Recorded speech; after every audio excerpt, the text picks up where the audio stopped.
টানা বৃষ্টিতে বিপর্যস্ত বিলাসবহুল ও আয়েশি জীবনযাপনের শহর দুবাই। গত ৭৫ বছরে এত বৃষ্টিপাত দেখেনি সেখানকার মানুষ। সৃষ্টি হয়েছে ভয়াবহ বন্যা পরিস্থিতির। ডুবে গেছে রাস্তাঘাট, শপিং মল, এমনকি তলিয়ে গেছে বিমানবন্দরও। এতে পৃথিবীর অন্যতম ব্যস্ততম বিমানবন্দরটিতে ফ্লাইট ওঠানামা বিঘ্নিত হচ্ছে। অনেক বিমান সংস্থা তাদের ফ্লাইট বাতিল করেছে।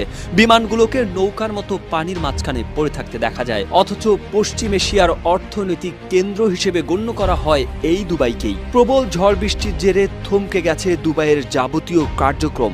দুবাই মল এবং মল অব দ্য এমিরেটসে ঢুকে গেছে পানি।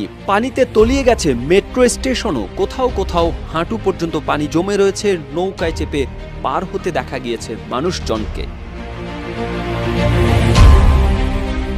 সোশ্যাল মিডিয়ায় দুবাইয়ের যে ছবি এবং ভিডিও সামনে এসেছে, তাতে পানিতে খেলনার মতো ভাসতে দেখা